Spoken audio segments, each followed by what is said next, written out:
देखो जरा, यहां पे शो कर रहे हैं हम लोग एक रिंग।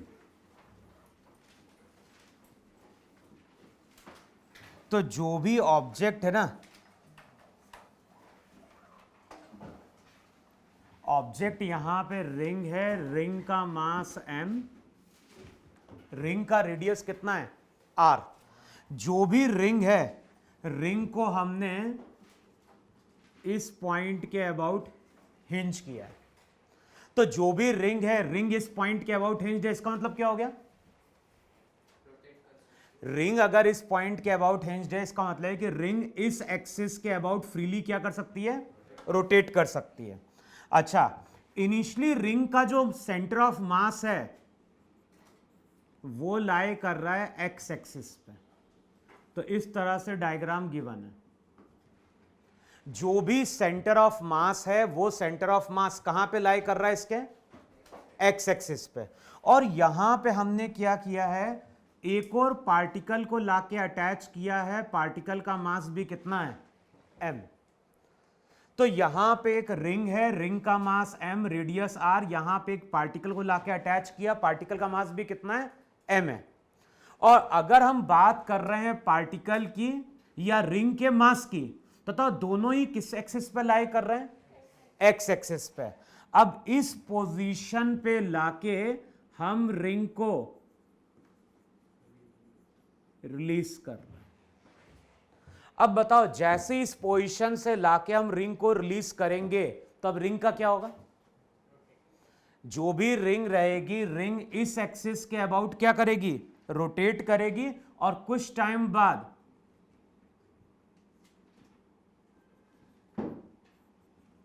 बताओ, कुछ टाइम बाद डायग्राम ऐसा बनेगा कि नहीं बनेगा? ये रिंग रोटेट करते हुए यहां पे आएगी। इसका मतलब है कि जो पार्टिकल अभी एक्स एक्सिस पे था, कुछ टाइम बाद बताओ ये पार्टिकल हमारा वाई एक्सिस पे आएगा कि नहीं आएगा? वहां पे अब बताना क्या है? बताना है कि जब ये पार्टिकल मूव करके वाई एक्सिस पे आता है, तो उस टाइम पे इस पार्टिकल की वेलोसिटी कितनी है।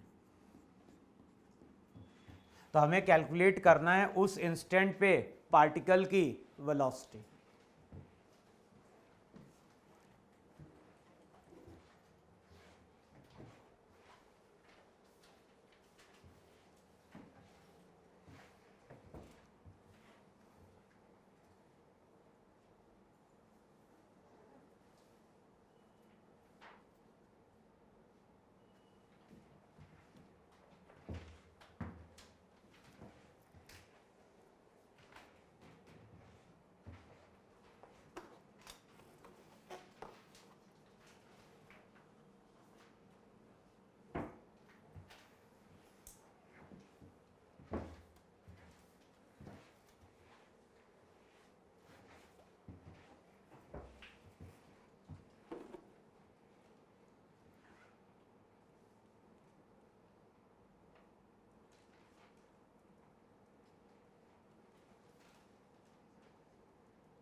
बताओ करोगे क्या?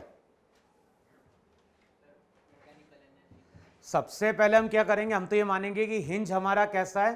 फ्रिक्शनलेस। तो सबसे पहले एनर्जी कंजर्व कराओ और कैलकुलेट करो इस इंस्टेंट पे एंगुलर वेलोसिटी कितनी है। और एक बार अगर हमें एंगुलर वेलोसिटी मिल गई तो हम इस पार्टिकल की लीनियर वेलोसिटी कैलकुलेट कर सकते हैं, नहीं कैलकुलेट कर सकते हैं? तो सबसे पहले क्या करो, इसको मान लो रेफरेंस जरा, ये जो पॉइंट है इस पॉइंट को मानो वहां पे रेफरेंस। जिसको हम रेफरेंस मानते हैं उसको पोटेंशियल एनर्जी कितनी असाइन करते थे? 0। अच्छा अब बताओ वहां पे इनिशियल एनर्जी कितनी? ये तुम्हारा रेफरेंस है। बताओ रिंग का मास अभी कितनी हाइट पे? 2r। ये पार्टिकल भी कितनी हाइट पे? 2r। तो रिंग की जो एनर्जी होगी वो होगी mg इंटू 2r, पार्टिकल की mg इंटू 2r, रिलीज करोगे तो काइनेटिक एनर्जी कितनी? 0। देखो है कि नहीं वहां पे? अब फाइनली एनर्जी क्या लिखोगे वहां पे?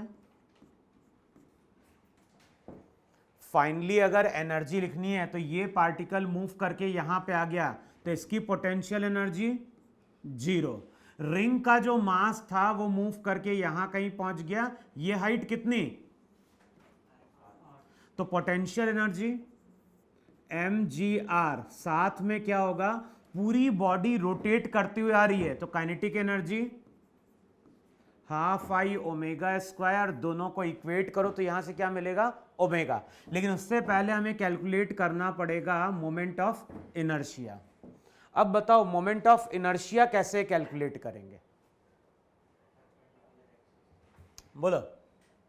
अगर मोमेंट ऑफ इनर्शिया हमें कैलकुलेट करना है तो मोमेंट ऑफ इनर्शिया कैलकुलेट कैसे करें? सबसे पहले तो हम रिंग को लें। बताओ रिंग का सेंटर के अबाउट मोमेंट ऑफ इनर्शिया कितना था?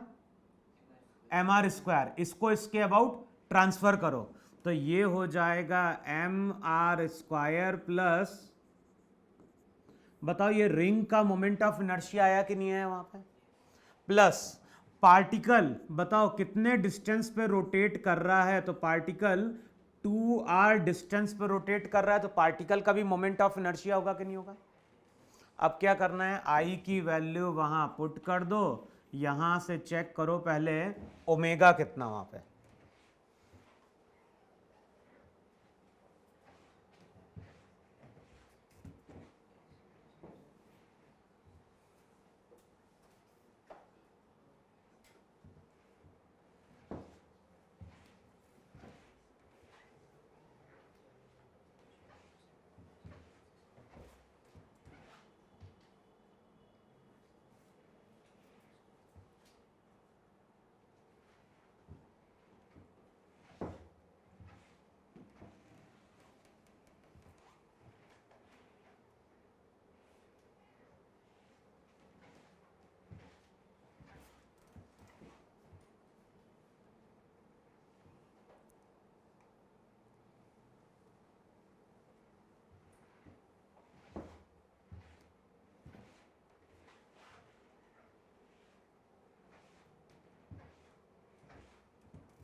चेक करो ओमेगा की वैल्यू आ रही क्या? Root G by R. अच्छा ओमेगा का रूट जी बाय आर है तो ओमेगा तो हर पार्टिकल के लिए सेम होगा कि नहीं सेम होगा? अब बताओ इस पार्टिकल की अगर लीनियर स्पीड की बात करें तो v equals to R omega. अब बताओ ये पार्टिकल कितने डिस्टेंस पर रोटेट कर रहा है, तो यहां पे हो जाएगा v इक्वल्स टू 2r और ओमेगा का मतलब कितना, अंदर लेके जाओगे तो ये क्या बन जाएगा? √4GR। देखो है कि नहीं वहां पे? तो जब ये पूरा सिस्टम x एक्सिस से y एक्सिस पे आएगा तो उस टाइम पे जो लोअर मोस्ट पार्टिकल है उसकी स्पीड वहां पे क्या हो जाएगी? √4GR हो जाएगी वहां पे।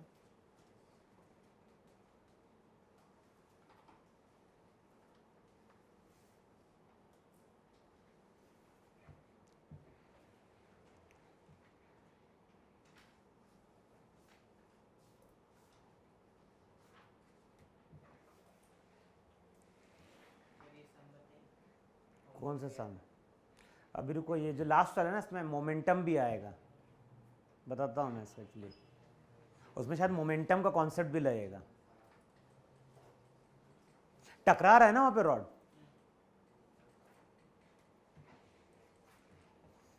रब करूं मैं इसे? अब नेक्स्ट हेडिंग डालो वहां पे एंगुलर मोमेंटम। अभी तक हम लोगों ने बात कही थी लीनियर मोमेंटम की, नेक्स्ट हेडिंग डालो वहां पे एंगुलर मोमेंटम।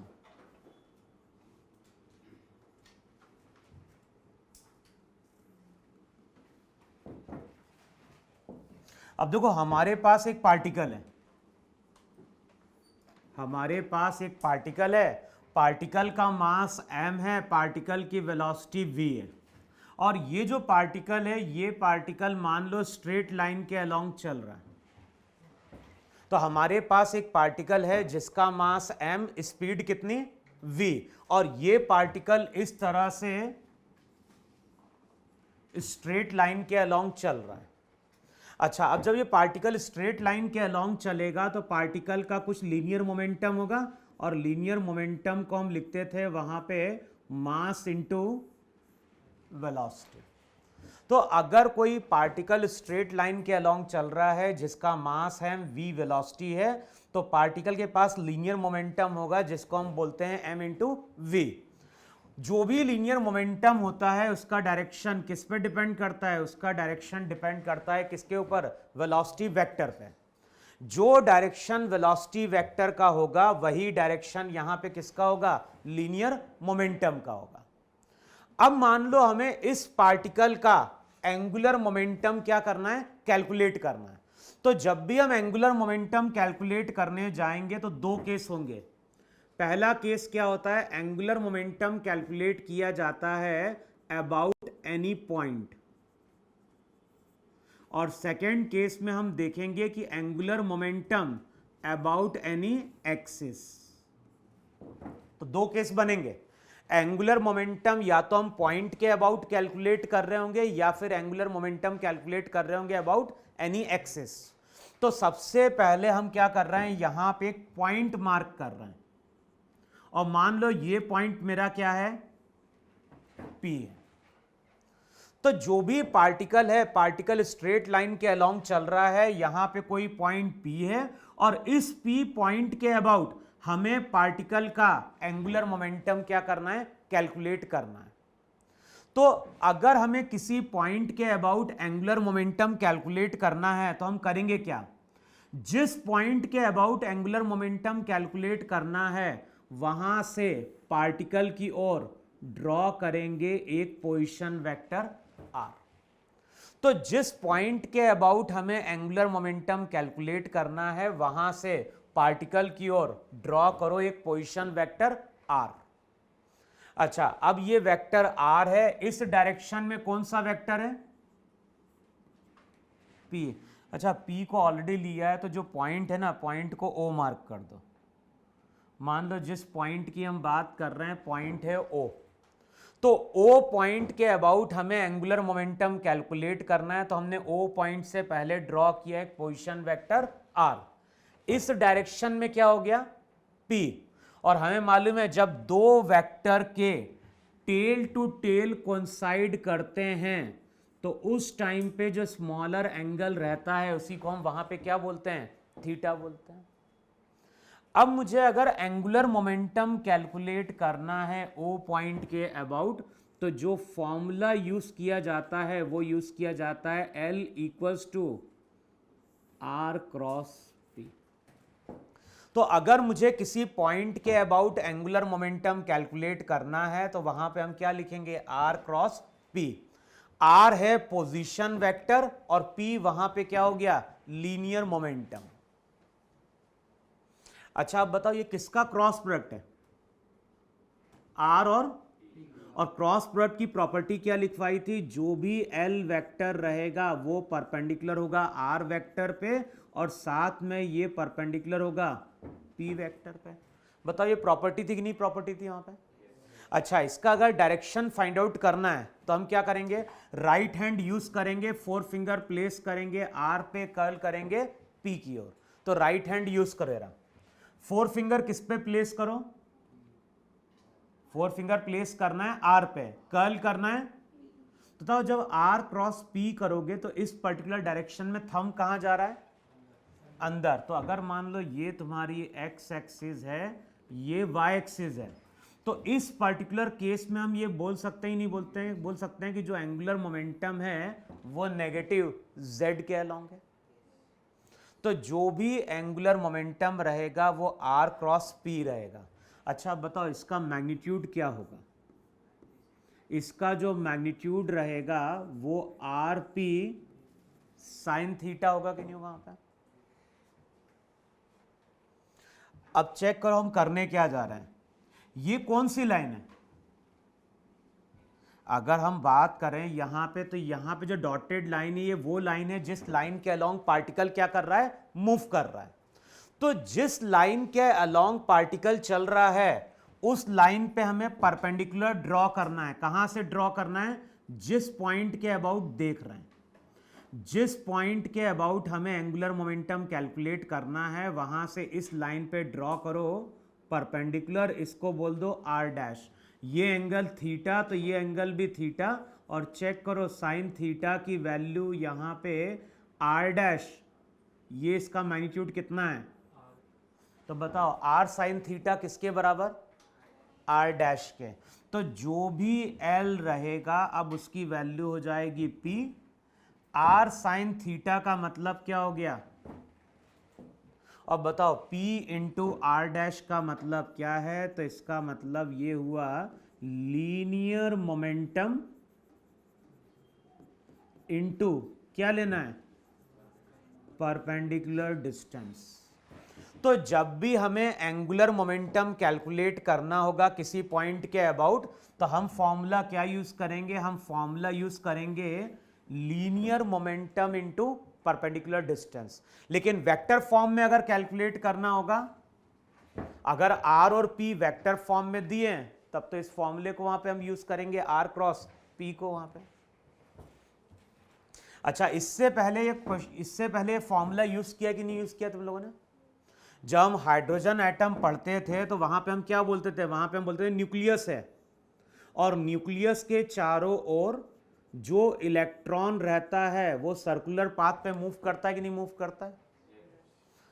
हाइड्रोजन या हाइड्रोजन लाइक एटम की बात करते हैं जहां पे केवल एक सिंगल इलेक्ट्रॉन की बात करता है।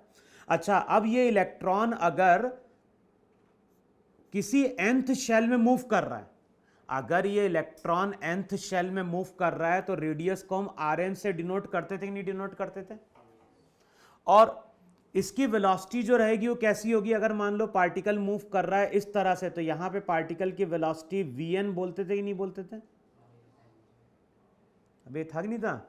अगर हाइड्रोजन लाइक एटम में कोई इलेक्ट्रॉन है और ये इलेक्ट्रॉन nth शेल में चक्कर लगा रहा है, तो ये Rn इसका क्या होगा? nth शेल का रेडियस होगा, और Vn वहां पे क्या होगी? उस शेल में इलेक्ट्रॉन की क्या होगी? वेलोसिटी होगी। अब बताओ बोर्ड्स का जो लॉ रहता है वो क्या बोलता है? अगर कोई इलेक्ट्रॉन nth शेल में चल रहा है तो उसका जो एंगुलर मोमेंटम रहता है वो integral multiple of h upon 2 पाई होता है कि नहीं होता है?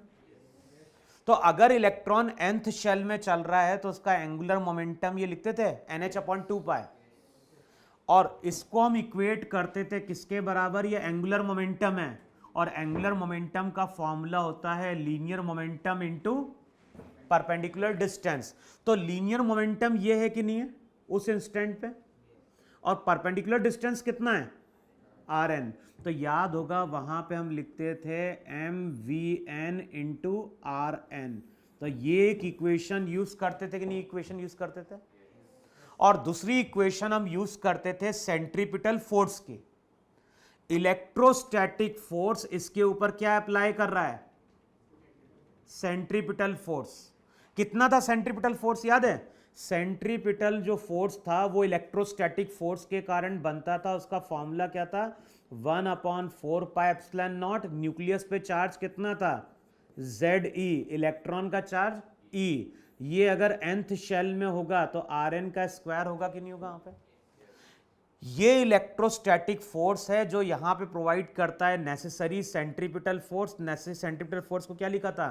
mv² bye r। तो वहां पे याद होगा इसको इक्वेशन 1 बोलते थे, इसको हम इक्वेशन 2 बोलते थे, और इन दोनों इक्वेशन को जब सॉल्व किया होगा तो वहां पे रेडियस ऑफ nth ऑर्बिट और वेलोसिटी ऑफ nth ऑर्बिट मिली होगी। कैलकुलेट किया था हाइड्रोजन एटम में। तो अभी जो हम क्वेश्चन सॉल्व करेंगे, अभी हम एंगुलर मोमेंटम कैलकुलेट करने जा रहे हैं अबाउट एनी पॉइंट, और किसी पॉइंट के अबाउट कैलकुलेट करना है तो फॉर्मूला यही यूज करेंगे। अगर वेक्टर फॉर्म में इक्वेशन दिए तब तो हम यूज करेंगे r क्रॉस p। और ये लिख लेना, एंगुलर मोमेंटम कौन सी क्वांटिटी है? एंगुलर मोमेंटम वहां पे वेक्टर क्वांटिटी है, और वेक्टर भी कौन सा है? एक्सियल।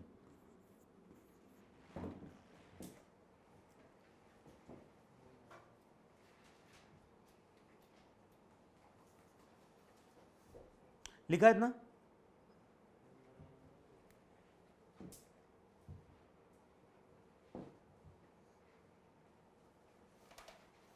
करें अब इसे? देखो यार, अब सबसे पहला केस लो यहां पे कि ग्राउंड है, और ग्राउंड से एक पार्टिकल को हमने v नॉट वेलोसिटी से एट एन एंगल थीटा क्या किया है? प्रोजेक्ट किया है। पार्टिकल का मास m है। तो ग्राउंड से किसी पार्टिकल को v नॉट वेलोसिटी से at an angle theta project कर रहे हैं, और कुछ टाइम बाद पार्टिकल इस तरह से किसको हिट कर रहा है? ग्राउंड को हिट कर रहा है। लिखो अब कैलकुलेट क्या करना। डायग्राम ड्रॉ करो। क्वेश्चन में क्या क्या चीज गिवन है? पार्टिकल का मास, v नॉट वेलोसिटी इनिशियली, और एंगल ऑफ प्रोजेक्शन थीटा। अब देखो कैलकुलेट क्या करना है। What is the angular momentum? What is the angular momentum of the particle? What is the angular momentum of the particle about its point of projection? What is the angular momentum? What is the angular momentum of the particle about its point of projection? About its point of projection. क्या लिखा वहां पे? Find out the angular momentum of the particle about its point of projection when the particle is at its maximum height. When the particle is at its maximum height. और ये question है IIT का। तो question है, बोलता है कि particle का एंगुलर मोमेंटम कितना। एंगुलर मोमेंटम कब कैलकुलेट करना है? एंगुलर मोमेंटम कैलकुलेट करना है जब पार्टिकल कहां पे है? मैक्सिमम हाइट पे। किस पॉइंट के अबाउट कैलकुलेट करना है? About point of projection. तो ये पॉइंट है कि नहीं जिसके अबाउट हमें कैलकुलेट करना है?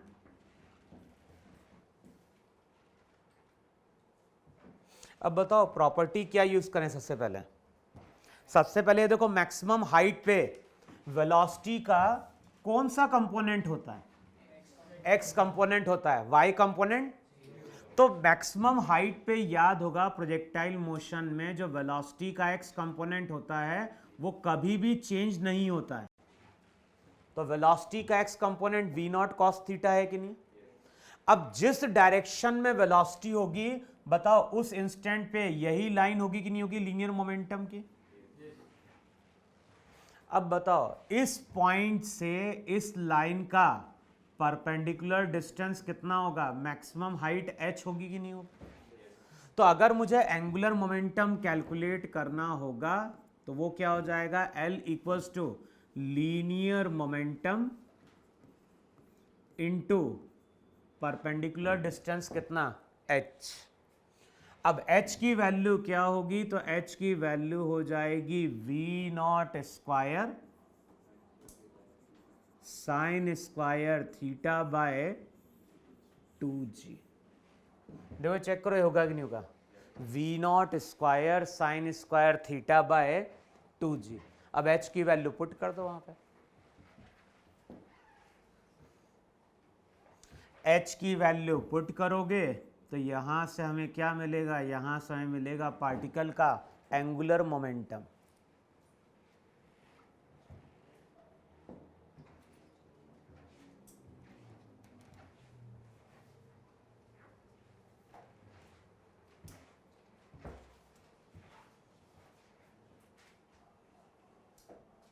आया इतना?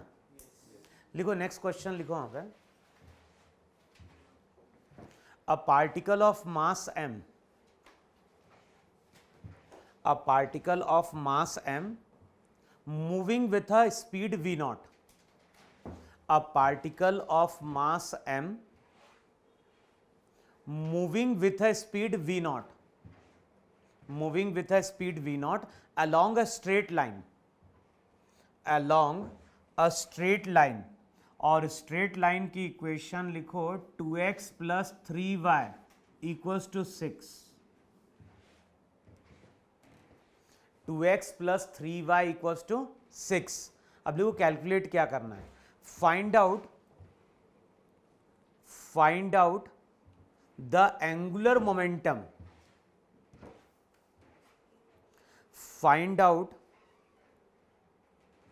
find out the angular momentum of the particle, find out the angular momentum of the particle about origin, find out the angular momentum of the particle about origin। तो हमें पार्टिकल का angular momentum किसके about calculate करना है?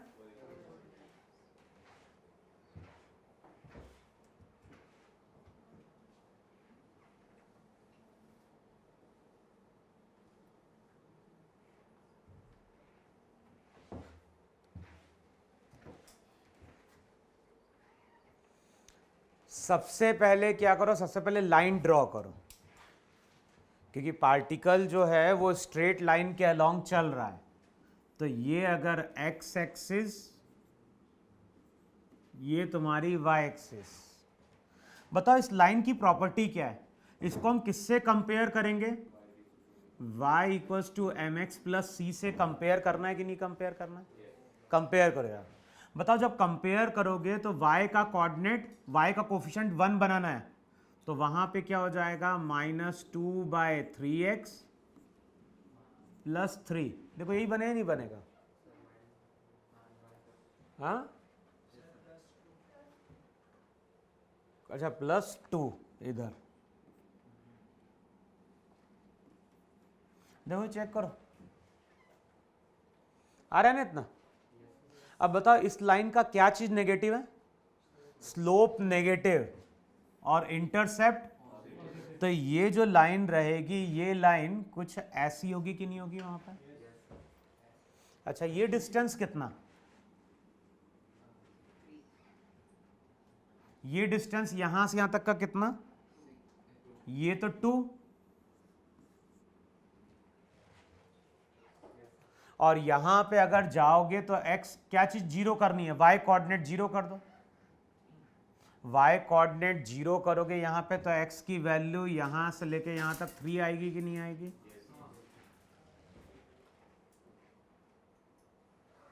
किसका गिर गया है? छोड़ो अभी बाद में लेना फिर ना। ये एंगल कितना? थीटा। देखो है कि नहीं वहां पे? अच्छा अब जो पार्टिकल की हम बात कर रहे हैं, पार्टिकल तो इस स्ट्रेट लाइन के अलोंग चल रहा है कि नहीं चल रहा है? अब कहीं पे भी जा रहा है, हो सकता है ऊपर की ओर जा रहा हो या फिर उससे कोई मतलब नहीं। मान लो पार्टिकल यहां कहीं है किसी टाइम पे, तो पार्टिकल का मास m है, पार्टिकल की स्पीड v या v नॉट जो भी बोल रहा है। अब बताओ हमें एंगुलर मोमेंटम किस पॉइंट के अबाउट कैलकुलेट करना है? ओरिजिन के अबाउट। अब फॉर्मूला क्या था? लीनियर मोमेंटम इनटू, तो ये परपेंडिकुलर डिस्टेंस होगा कि नहीं होगा वहां पे? अब मान लो ये परपेंडिकुलर डिस्टेंस d है, तब कैसे कैलकुलेट करोगे? सबसे पहले तो थीटा कैलकुलेट कर लें, नहीं कैलकुलेट कर लें? tan थीटा कितना? अब बताओ tan थीटा अगर 2/3 है तो sin थीटा कितना? वो भी कर सकते हो।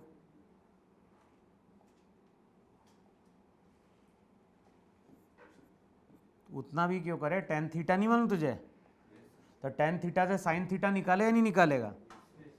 भाई tan थीटा में ये थीटा, ये 2, ये 3, तो ये कितना आ गया? √13, यही ना? तो sin थीटा क्या बन गया? sin थीटा बन गया 2/√13। अब बताओ यहाँ पे ये परपेंडिकुलर है तो साइन थीटा क्या हो जाएगा, साइन थीटा हो जाएगा d अपॉन, देखो यही बनेगा sine theta perpendicular upon hypotenuse, तो d की वैल्यू जो रहेगी वो आ जाएगी 6/√13। तो जो भी एंगुलर मोमेंटम आएगा, एंगुलर मोमेंटम हो जाएगा mv0 या mv, और परपेंडिकुलर डिस्टेंस कितना 6/√13। देखो यही पार्टिकल का एंगुलर मोमेंटम है कि नहीं है ओरिजिन के अबाउट,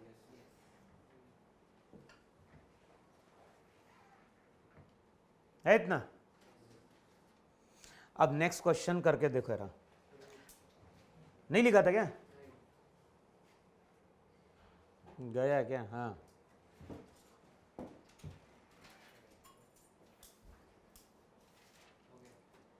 हो गया। अब देखो क्वेश्चन में क्या बोल रहा है, यहां पे बिल्डिंग, ये हो गया ग्राउंड, और क्वेश्चन में क्या बोल रहा है, बिल्डिंग के टॉप से एक पार्टिकल को हम हॉरिजॉन्टली प्रोजेक्ट कर रहे हैं v0 वेलोसिटी से, जब t की वैल्यू कितनी थी 0। पार्टिकल का मास दिया है m। अब बताओ बिल्डिंग के टॉप से अगर किसी पार्टिकल को हॉरिजॉन्टली प्रोजेक्ट करोगे तो पार्टिकल इस तरह से पैराबोलिक पाथ ट्रेस करे या नहीं ट्रेस करेगा। अब किसी टी टाइम की बात करोगे तो पार्टिकल यहां कहीं है कि नहीं है, किसी टी टाइम पे, तब लिखो कैलकुलेट क्या करना है।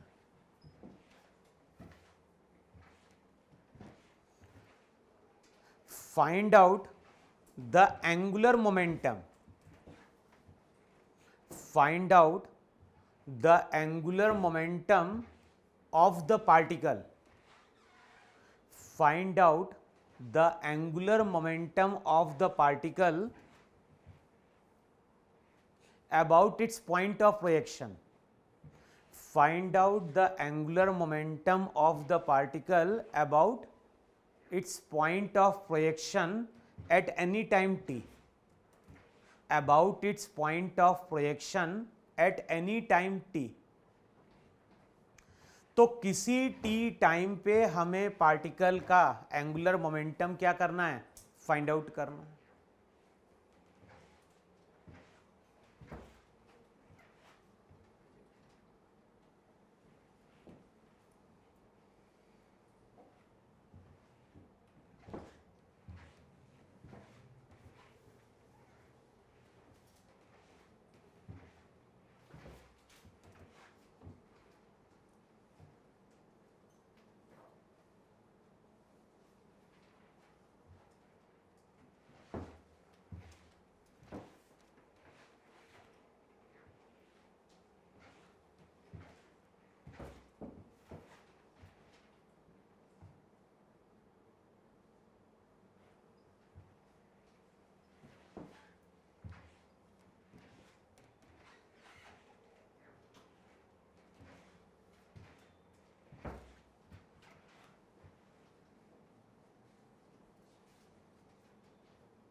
सबसे पहले किसी टी टाइम पे वेलोसिटी कैलकुलेट करेगा। अगर हम किसी टी टाइम की बात कर रहे हैं तो सबसे पहले किसी टी टाइम पे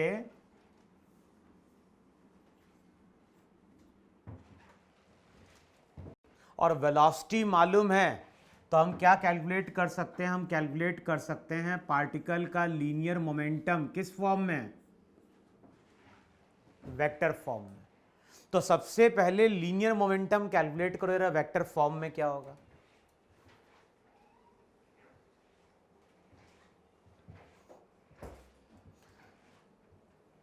यानी लीनियर मोमेंटम तभी मिल पाएगा ना जब वेलोसिटी मालूम होगी। अच्छा, प्रोजेक्टाइल मोशन में जब भी हम प्रोजेक्टाइल मोशन की बात करते हैं तो बताओ, जो भी वेलोसिटी होती है उसके कितने कंपोनेंट हैं यहां पे? एक तो कंपोनेंट होगा x और दूसरा क्या होगा?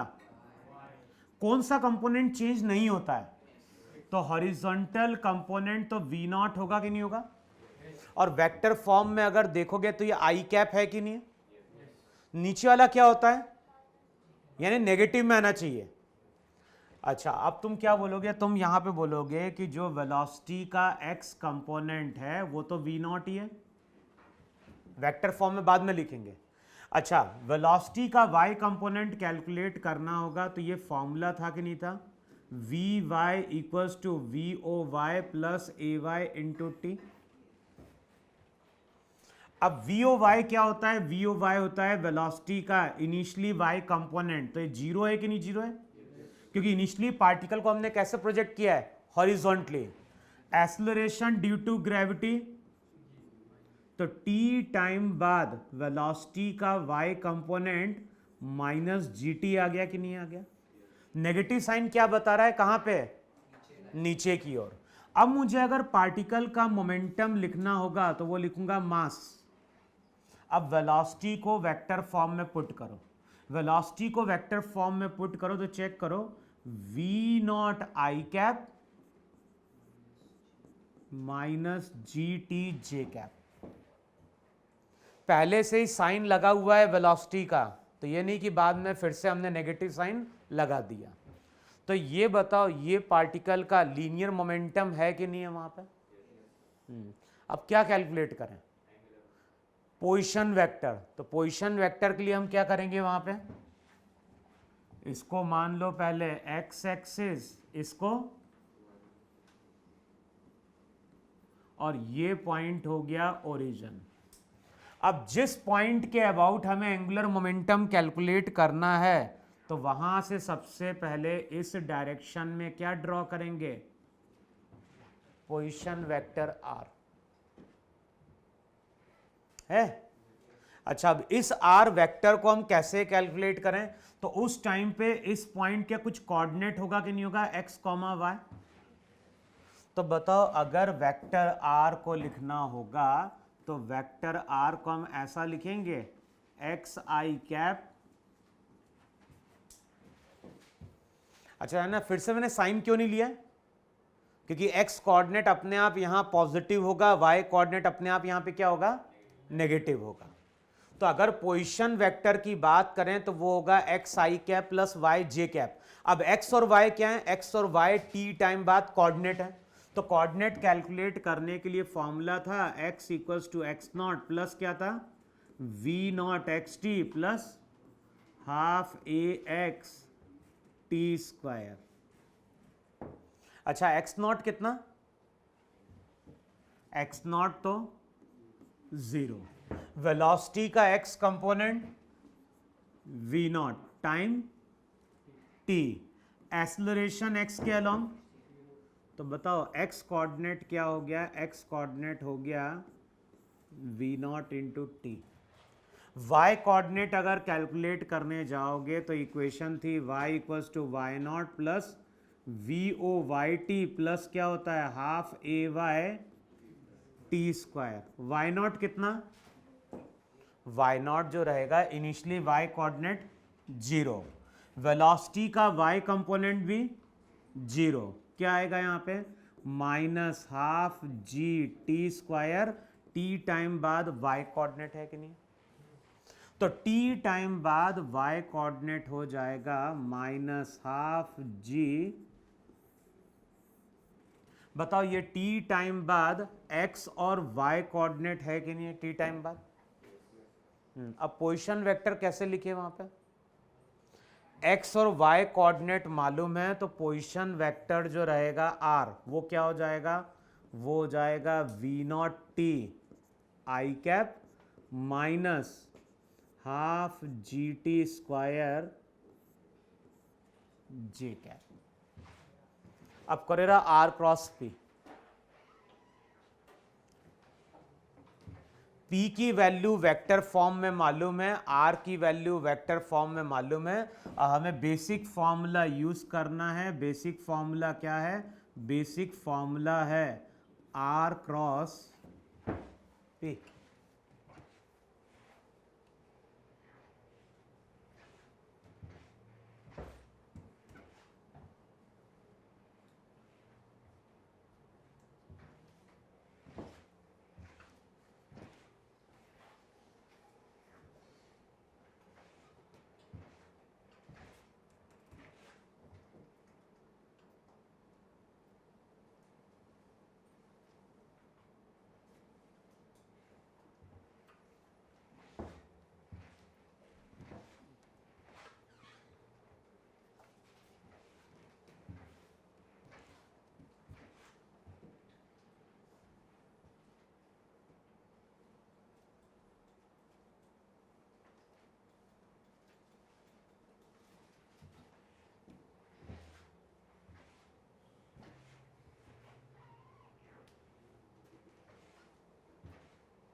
लिखा?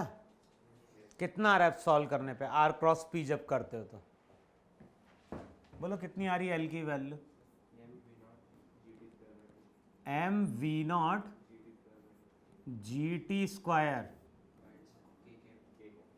कि माइनस k कैप? हाँ, करके देखो रहा भाई। ओरिजिन से अगर लोगे तो ये r वेक्टर जाएगा, ये p वेक्टर जाएगा, r को आगे एक्सटेंड कर दो। बताओ 4 फिंगर r पे प्लेस करो, ये कर्ल करोगे p की ओर, थंब तो अंदर की ओर जा रहा है। चेक करो, पॉजिटिव नहीं आ रहा होगा, माइनस में आ रहा होगा। करके देखो। यहां पे i क्रॉस i क्या हो जाएगा? 0। फिर i क्रॉस j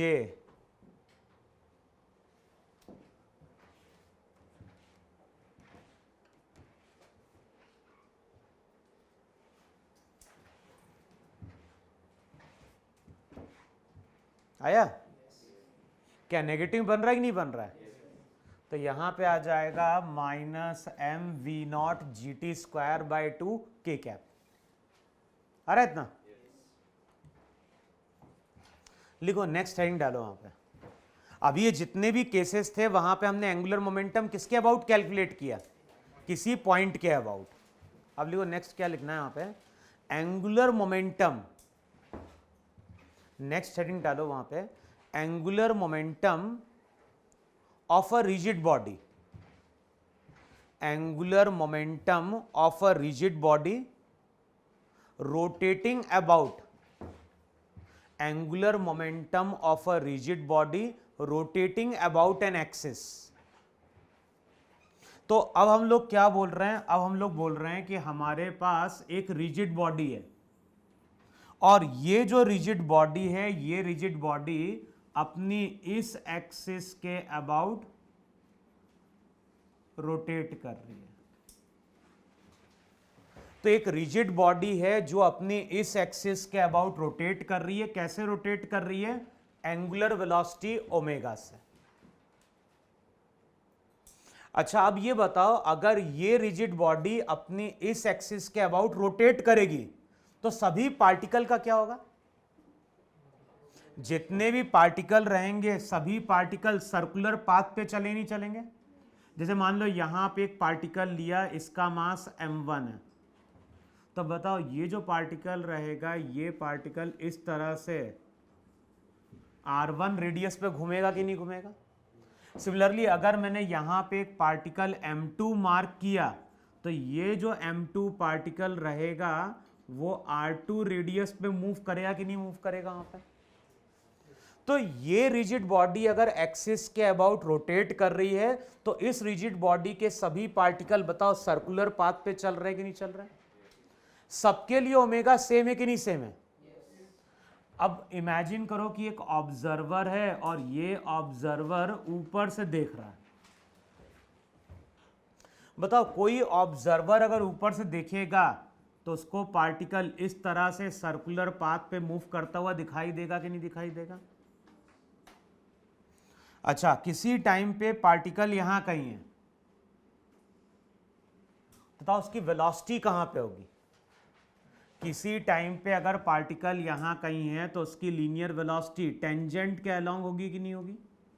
अगर इस वेलोसिटी को v1 लिखा है तो v1 की वैल्यू r1 ओमेगा होगी कि नहीं होगी वहां पर?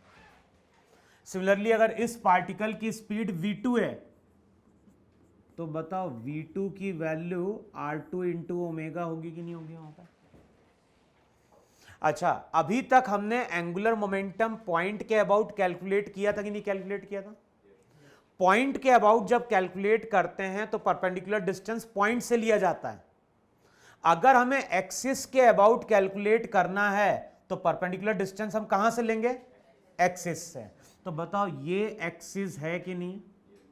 अब बताओ इस एक्सिस से परपेंडिकुलर डिस्टेंस कितना है? बोलो। लीनियर मोमेंटम इस लाइन के अलोंग है कि नहीं है किसी इंस्टेंट पे? और परपेंडिकुलर डिस्टेंस अगर मेजर करोगे यहां से तो ये परपेंडिकुलर डिस्टेंस r1 होगा कि नहीं होगा वहां पर? तो इस पार्टिकल का इस एक्सिस के अबाउट एंगुलर मोमेंटम कितना? बोलो। अबे एंगुलर मोमेंटम लिखना होगा तो वहां पे क्या होगा? लीनियर मोमेंटम, परपेंडिकुलर डिस्टेंस कितना? r1। भाई इस पार्टिकल का मास अगर m1 है तो लीनियर मोमेंटम m1 v1 है कि नहीं है? और परपेंडिकुलर डिस्टेंस कितना एक्सिस से? r1। तो एक्सिस के अबाउट अगर कैलकुलेट करना है तो परपेंडिकुलर डिस्टेंस एक्सिस से ही लेना है। अच्छा, अब ये एंगुलर मोमेंटम तो एक पार्टिकल का है कि नहीं? इस बॉडी में तो बताओ ऐसे नंबर ऑफ पार्टिकल्स हैं कि नहीं है?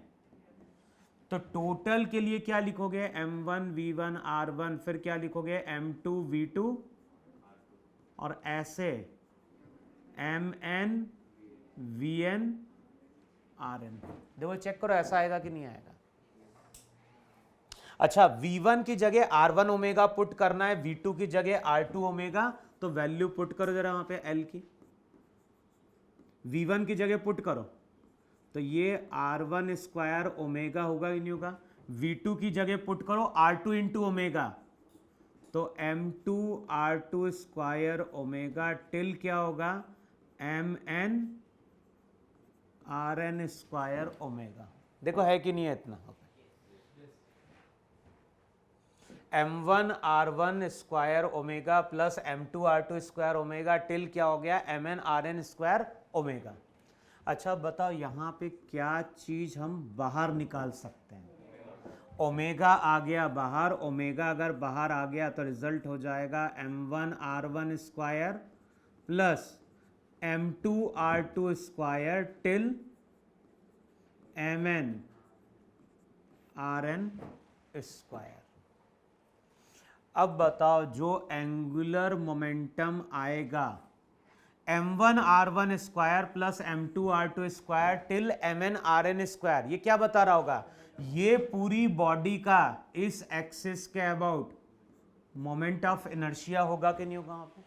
तो जो एंगुलर मोमेंटम आता है वो आता है आई ओमेगा। तो ध्यान रखना है अगर कोई बॉडी रोटेट कर रही है तो फॉर्मूला वहां पे एंगुलर मोमेंटम का यूज किया जाएगा आई इंटू ओमेगा।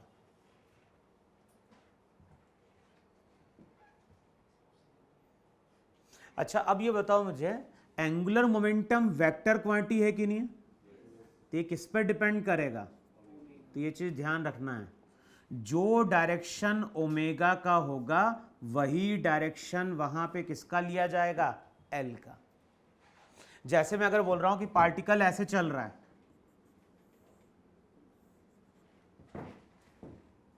बताओ ओमेगा का डायरेक्शन क्या है? अगर कोई पार्टिकल एक्सिस के अबाउट ऐसे चल रहा है तो ओमेगा का डायरेक्शन क्या होगा? वहां पे याद होगा जिस डायरेक्शन में बॉडी रोटेट करती थी उस डायरेक्शन में राइट हैंड की फोर फिंगर कर्ल करते थे। तो अगर बॉडी एंटी क्लॉकवाइज चल रही है तो उसी डायरेक्शन में फोर फिंगर कर्ल करो, बताओ थंब कहां जाएगा? तो थंब अगर ऊपर की ओर जाएगा तो जो ओमेगा है बताओ वाई एक्सिस के अलोंग होगा कि नहीं होगा? और ओमेगा अगर वाई के अलोंग है, पॉजिटिव वाई के अलोंग, तो एल भी क्या होगा? पॉजिटिव वाई के अलोंग होगा। तो जब भी कोई बॉडी रोटेट करेगी हमें फॉर्मूला वहां पे क्या यूज करना है? फॉर्मूला यूज करना है वहां पे आई ओमेगा।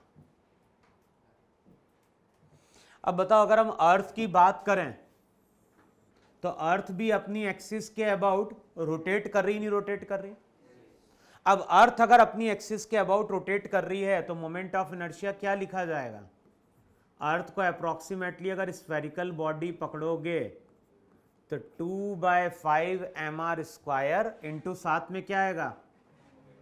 अब ओमेगा क्या लिखोगे यहां पे?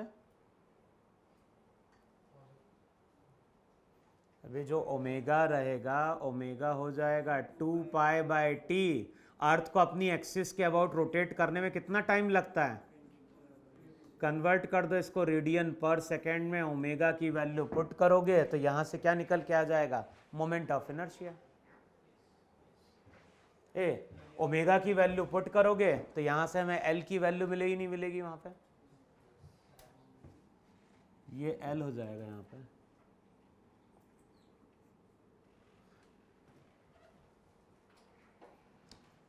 हो गया इतना?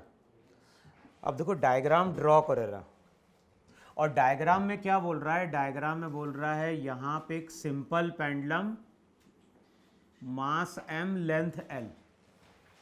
हमारे पास एक सिंपल पेंडुलम है जिसका मास m, लेंथ कितनी? l। ये जो सिंपल पेंडुलम है अपनी इस एक्सिस के अबाउट रोटेट कर रहा है। हमारे पास एक सिंपल पेंडुलम है जो इस एक्सिस के अबाउट क्या कर रहा है? रोटेट कर रहा है। तो इस तरह से सिंपल पेंडुलम घूम रहा है।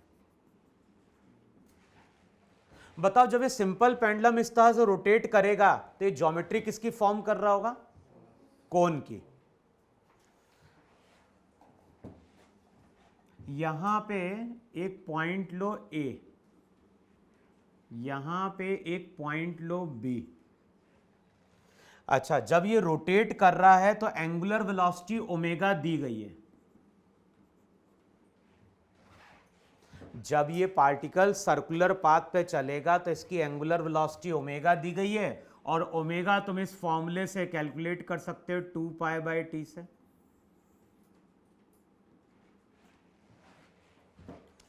अब लिखो, तीन स्टेटमेंट लिखो और बताओ तीनों में से कौन सा स्टेटमेंट सही है। फर्स्ट स्टेटमेंट लिखो वहां पे, angular momentum of the particle, angular momentum of the particle, angular momentum of the particle will always remains constant. Angular momentum of the particle will always remains constant about point B. Next statement लिखो वहां पे, angular momentum of the particle, angular momentum of the particle always remains constant about point A.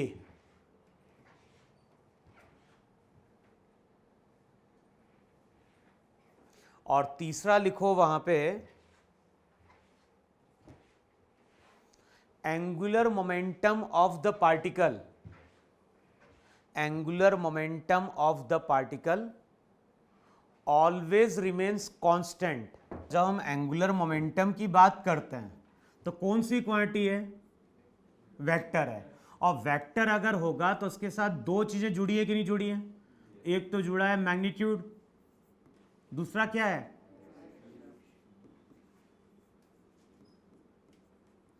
बताओ, इनमें से कोई भी एक चीज चेंज हो गई तो वेक्टर कांस्टेंट रह पाएगा क्या?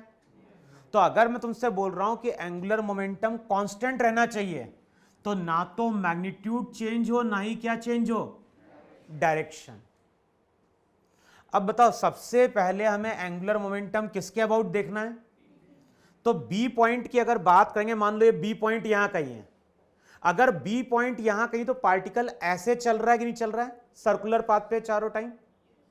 अब बताओ, इस पॉइंट के अबाउट अगर देखना है तो किसी टाइम पे अगर इस पॉइंट के अबाउट देखेंगे तो यहां से मान लो पार्टिकल यहां कहीं है, पार्टिकल ऐसे चल रहा है, तो किसी टाइम पे पार्टिकल अगर यहां कहीं होगा तो बी पॉइंट से हम ऐसा पोजीशन वेक्टर ड्रॉ करेंगे। वेलोसिटी कहां पे होगी उस टाइम पे? वेलोसिटी टेंजेंट ऐसी होगी कि नहीं होगी? किसी टाइम पे मान लो पार्टिकल मूव करके यहां पहुंचा तो पोजीशन वेक्टर यहां पे, वेलोसिटी यहां पे। तो बताओ आर और वी के बीच का एंगल कितना है? 90 डिग्री। अच्छा, मैग्नीट्यूड कितना हुआ? लीनियर मोमेंटम mv है, परपेंडिकुलर डिस्टेंस कितना है? यहां पे भी जाओगे तो क्या होगा? Linear momentum mv, perpendicular distance r। तो मैग्नीट्यूड कभी चेंज हो रहा है क्या? अच्छा, आप डायरेक्शन चेक करो जरा, ये v, ये r, बताओ दोनों के टेल टू टेल मीट कर गए नहीं मीट कर गए? ये r वेक्टर हो गया, ये p वेक्टर हो गया, r क्रॉस p करो, कहां रहे थम? ऊपर। किसी टाइम पे पार्टिकल यहां कहीं पहुंचा, फिर से r क्रॉस p करो, कहां आएगा? तो इस केस में ना तो मैग्नीट्यूड चेंज हो रहा है, ना ही क्या चेंज हो रहा है? डायरेक्शन। ये तो किसके लिए? बी के लिए। अब ए पे आओ जरा। ए की अगर बात करोगे तो ए पॉइंट तो यहां कहीं है कि नहीं है? किसी टाइम में पार्टिकल यहां कहीं है कि नहीं है?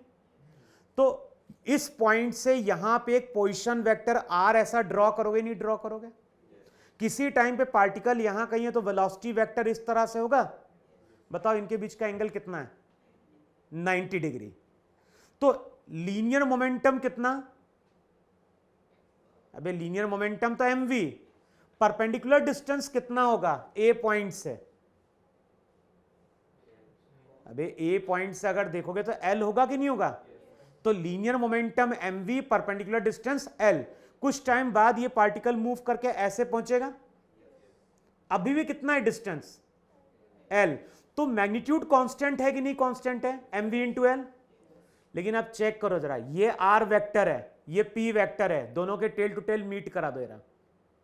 अब करो जरा r क्रॉस p जरा। ये जब r क्रॉस p करोगे तो थंब यहां पे आएगा कि नहीं आएगा? किस पे परपेंडिकुलर होगा थंब?